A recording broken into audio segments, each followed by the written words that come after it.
Hello students, welcome to only UPSC. ये है आपकी हिस्ट्री की क्लास और इस क्लास में हम देखेंगे जो भारत के राष्ट्रीय आंदोलन की महत्वपूर्ण तिथियां हैं उनको एक ही वीडियो में हम याद कर लेंगे। बहुत ही इम्पोर्टेंट है ये, सीधे सीधे सवाल के रूप में या एक सहायक सवाल के रूप में आपको मिलेंगे। जैसा कि आप जानते हैं कई बार आप कंफ्यूज होते हैं विकल्पों में और आपको कुछ फैक्ट्स अगर पता हों तो वहाँ पर आपको थोड़ा सा सहारा मिल जाता है कि नहीं ये तो सही नहीं हो सकता है, बाकी कोई सही हो सकता है। तो एलिमिनेशन में बहुत काम आते हैं फैक्ट। तो आज हम एक ही वीडियो में जितनी महत्वपूर्ण तिथियां हैं भारतीय राष्ट्रीय आंदोलन की उनको समझ लेंगे।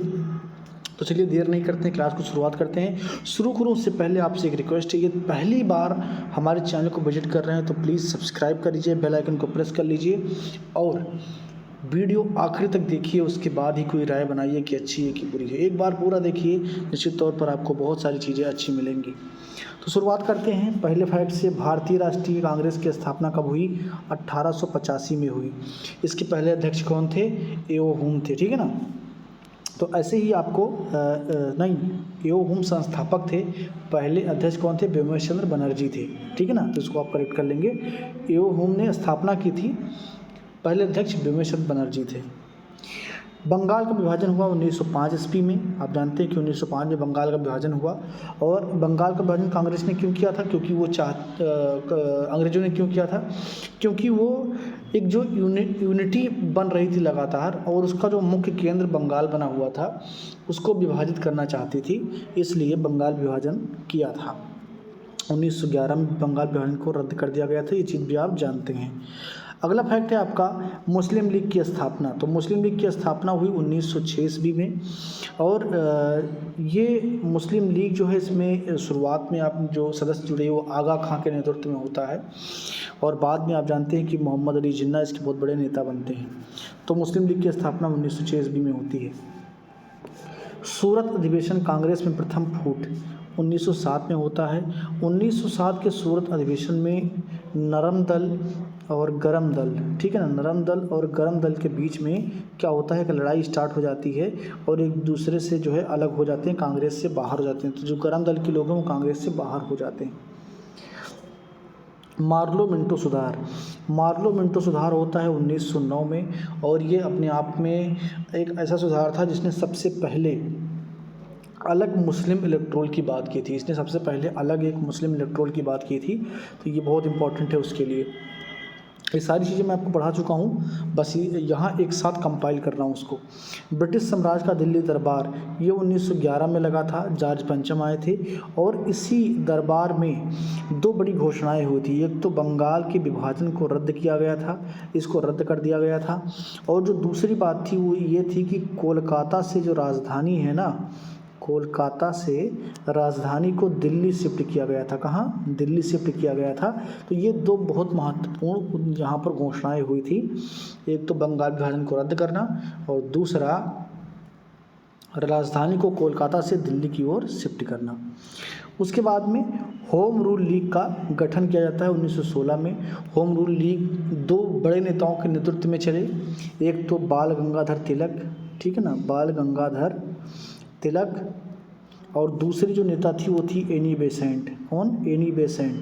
तो इन दोनों ने जो है एक तरीके से इसको चलाया और काफ़ी सक्सेसफुल एक मूवमेंट था। 1916 में मुस्लिम लीग और कांग्रेस का एक समझौता होता है। कहाँ पर? लखनऊ समझौता इसे कहा जाता है, लखनऊ समझौता होता है।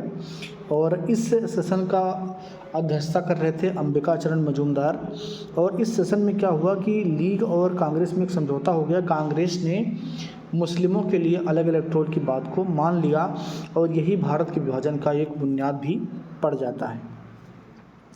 1917 में चंपारण सत्याग्रह होता है, गांधी जी के द्वारा किया गया पहला सत्याग्रह है और ये बहुत ही सक्सेसफुल होता है। यहाँ पर जो है आप देखेंगे कि तिनकठिया पद्धति चल रही थी बिहार में और किसान उससे बहुत परेशान थे, नील की खेती उनसे ज़बरदस्ती करवाई जा रही थी।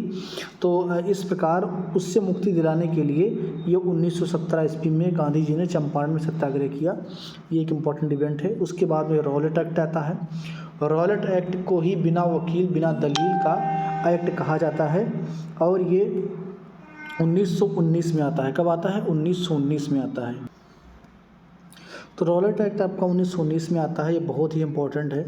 और इसी के बाद में जलियांवाला बाग हत्याकांड होता है 13 अप्रैल 1919 को, जिसमें कई हज़ार लोग मारे जाते हैं। जनरल डायर ने गोली चला दिया और उसके बाद में ऊधम सिंह जाकर के उनको लंदन में मारते हैं। ये सारी चीज़ें आप जानते हैं, सब कुछ पढ़ाया हुआ है, बस इसको एक ही वीडियो में कंपाइल करना सारे महत्वपूर्ण घटनाओं को, ताकि आपके दिमाग में एक हायरार्की बन जाए कि कैसे आपको याद रखना है।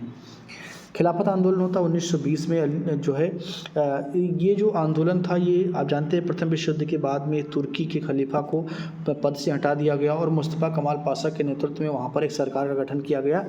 तो पूरी दुनिया के मुसलमान जो कि खलीफा को अपना धर्म गुरु मानते थे, उन्होंने विरोध करना स्टार्ट किया और भारत में खिलाफत आंदोलन के रूप में ये विरोध हुआ।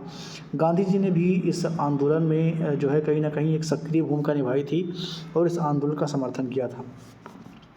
असहयोग आंदोलन होता है 1920 से 1922 के बीच में, और ये आंदोलन समाप्त हो जाता है चौरा चौरी के कांड के बाद में। 5 फरवरी 1922 को एक कांड होता है गोरखपुर के निकट, एक थाना है चौरा चौरी, वहाँ पर जो है प्रदर्शनकारियों ने एक थाने में पुलिस वालों को बंद करके आग लगा दी थी, जिसमें कई पुलिस वालों की जान चली गई थी।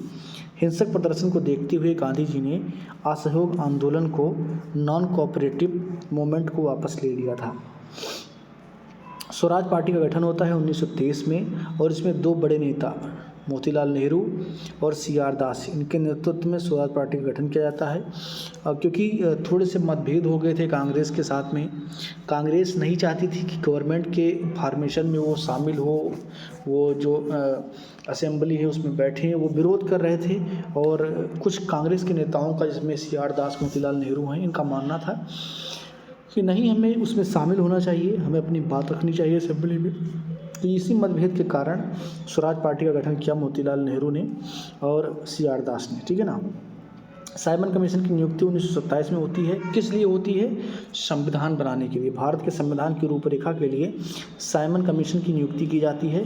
लेकिन भारतीयों ने इसका जमकर विरोध किया। जब ये 1928 में साइमन कमीशन भारत पहुंचा तो भारत ने, कांग्रेस सहित सभी दलों ने लगभग इसका विरोध किया और उसके बाद में अंग्रेज़ों को लग गया कि ऐसे संविधान नहीं बन पाएगा। फिर अंग्रेज़ों ने एक चुनौती पेश किया भारतीयों के समक्ष कि अगर तुम बना सकते हो संविधान तो बनाओ। उसके बाद में 1928 में नेहरू रिपोर्ट आता, जो कि एक मिनी संविधान था और उसको मानने से इनकार कर दिया गया। किसके द्वारा? अंग्रेज़ों के द्वारा। तो उसके बाद में आप देखेंगे कि साइमन कमीशन के विरोध में ही आप यहाँ जो है 1928 में आपके लाला लाजपत राय की मृत्यु हो जाती है। तो जब साइमन कमीशन लौट गया, नेहरू रिपोर्ट को नहीं माना गया, उसके बाद में आप देखेंगे कि कांग्रेस द्वारा पूर्ण स्वराज की मांग की जाती है 1929 में। और लाला लाजपत राय की मृत्यु के बाद में बहुत अग्रेसिव मूवमेंट स्टार्ट करते हैं भगत सिंह और उनके साथी, और 1929 में एक केंद्रीय असेंबली में बम फेंकते हैं, ठीक है ना। आगे देखेंगे सविनय अवज्ञा आंदोलन, जो कि 1930 में गांधी जी स्टार्ट करते हैं। सविनय अवज्ञा आंदोलन का मतलब होता है कि सरकार से आग्रह करना कि आप हमारी बातों को माने, लेकिन कोई हिंसात्मक प्रवृत्ति उसमें ना अपनाना। और ये जो सविनय अवज्ञा आंदोलन है, इसके बाद में क्या होता है कि चूँकि नेहरू रिपोर्ट को नहीं माना गया था और ये सारी चीज़ें थी, और पूर्ण स्वराज के प्रस्ताव को पास कर लिया गया था, तो अब जो है बहुत एग्रेसिव रूप से आंदोलन स्टार्ट कर रहे थे कांग्रेस के लोग। तो सविनय अवज्ञा आंदोलन स्टार्ट हुआ। उसके बाद में प्रथम गोलमेज सम्मेलन होता है, जिसमें कांग्रेस भाग नहीं लेती है। और उसके बाद में क्या होता है कि गांधी और इरविन का एक समझौता होता है, और उसके बाद में गांधी जी को इस बात के लिए कन्विंस किया जाता है कि वो गोलमेज सम्मेलन में शामिल हों, और वो सम्मेलन में शामिल होते हैं, लेकिन वहाँ भी कोई बात नहीं बनती, असफलता मिलती है। बाद में इरविन समझौते को भी सरकार मानने से इनकार कर देती है और द्वितीय सविनय अवज्ञा आंदोलन स्टार्ट हो जाता है, ठीक है ना। तो आपका जो द्वितीय गोलमेज सम्मेलन है 1931 में होता है, मैंने पूरी बात आपको समझा दी। 1932 में तृतीय गोलमेज सम्मेलन होता है। तीनों गोलमेज सम्मेलन में भाग लिया था डॉक्टर भीमराव अम्बेडकर ने, और कांग्रेस ने केवल द्वितीय गोलमेज सम्मेलन में भाग लिया था, सेकेंड राउंड टेबल मीटिंग में भाग लिया था, ठीक है ना। रैमजे मैकडोनाल्ड का जो है सांप्रदायिक पांचाट आता है 1932 ईस्वी में, जिसके तहत ये बंटवारे करने का प्रयास करता है कि सिखों के लिए अलग इलेक्ट्रोल होगा, मुस्लिमों के लिए अलग इलेक्ट्रोल, दलितों के लिए अलग इलेक्ट्रोल। तो ये कहीं ना कहीं ये विभाजन का बात करता है, और ये आता है आपको 1932 में। फिर पूना पैक्ट होता है, जिसमें डॉक्टर भीमराव अम्बेडकर और गांधी के बीच में एक समझौता होता है, जो दलित को अलग इलेक्ट्रोल देने की बात की गई थी, जिसका विरोध गांधी जी कर रहे थे। उसमें एक समझौता होता है 1932 में डॉक्टर भीमराव अम्बेडकर और गांधी के बीच में। सुभाष चंद्र बोस का भारत छोड़ना 1941 में होता है, जब वो कांग्रेस से रुष्ट होकर के अलग से अपना एक फॉरवर्ड ब्लॉक बनाते हैं और सिंगापुर से उसे ऑपरेट करते हैं। 1942 में भारत छोड़ो आंदोलन, और 1942 में ही आपका क्रिप्स मिशन आता है। इसी जो है क्रिप्स मिशन के बाद में ही आपका भारत छोड़ो आंदोलन स्टार्ट होता है। आज़ाद हिंद फौज की स्थापना 1943 में होती है, जिसके नेतृत्वकर्ता थे कैप्टन मोहन सिंह, और उसमें जो सुप्रीम कमांडर थे वो आपके थे सुभाष चंद्र बोस जी। कैबिनेट मिशन का आगमन होता है 1946 में। नौसेना विद्रोह होता है 12 फरवरी 1946 ईस्वी को। ये बहुत ही इंपॉर्टेंट है, कई बार पूछा गया तो आप इसको ध्यान रखेंगे।